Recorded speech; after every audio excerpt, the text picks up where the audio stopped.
Hello from Portland, Oregon, Don's Curiosity Shop with a minor magic trick. I want to draw your attention to this top drawer front. So this is a very large drawer bank, and I made the drawer front out of plywood. And you notice that we have kind of a dark and then a light stripe here. See how that reversed? So I'm wanting to share this situation and my thoughts as to what's going on. This is Eastern Hard Rock maple plywood that is rift book matched. So I'm going to go over some basics as to what's involved and what may be causing this effect. So cross section of a tree. The center is the pith. For those that don't know, pithy saying means something getting to the heart. Speaking of heart, this is heartwood.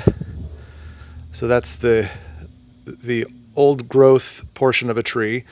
And then the new growth is called sapwood out here, if you didn't know that. So sometimes you'll see something like, just to go over some basics, when you see hickory, the convention is to let a mix of heart and sapwood go into those. And if it's all heartwood, it's considered a pecan. So it's the select heartwood, and it's all the deeper tone.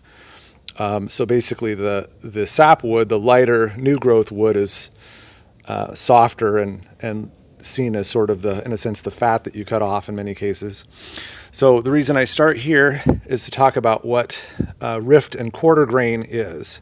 So you've got all your tree rings round and round, and basically quarter sawn is basically, if you take a radius out from the pith, you've got a quarter sawn board, which is desirable in some different ways. Basically, your expansion and contraction happens radially. So you've got, in a quarter sawn board, the most stable board, because it's that maximum expansion and contraction is basically isolated to just the thickness, and the board itself won't expand and contract for width nearly as much. So it ends up with more of a combed grain look. If this is a board coming this way, it's going to look a lot more linear.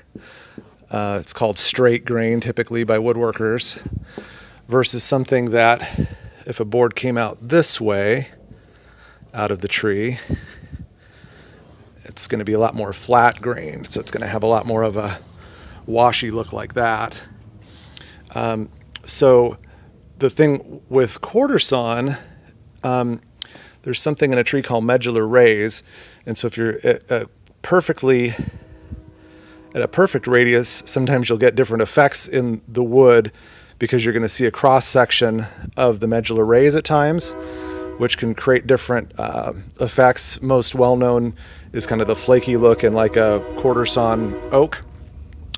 So rift, basically, this plywood is called rift quarter, so it basically would include both quarter sawn and rift sawn, which would be at a slight incline, so it doesn't feature that quarter sawn effect nearly so much. But in both cases, it's very stable and very linear in grain. So that was desirable here. We really didn't want the flatter grain look, so we went with rift quarter.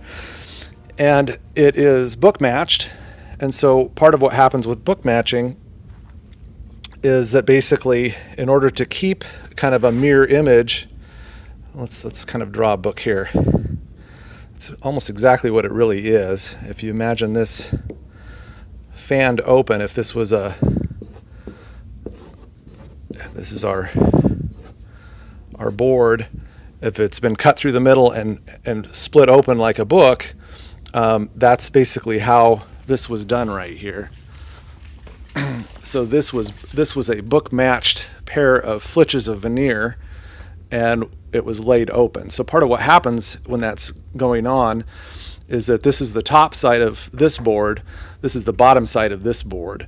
And so if, to the extent that there's some other graining or slight inclination or whatever, it's going to potentially create this little different effect. And part of why it's magnified, I think here, I used a spray stain of, actually a dye stain. So it wasn't so much a spray stain as it was a spray dye. So it's a very fine it's not like an oily buildup type material. It more is like an ink in a sense, that in acetone. So it basically doesn't have almost any dimension to it.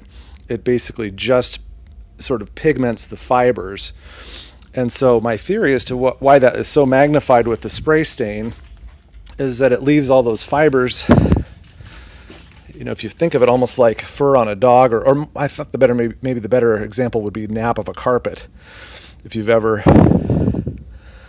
in your living room, you run your vacuum cleaner over, and you can end up with a kind of a deeper look if it's laid one direction or the other way. Of course, carpet installers have to watch the direction and make sure they don't seam it in such a way that it makes the seams really noticeable, because it kind of wants to have a certain nap that only lays and looks the same, if it runs in the same direction.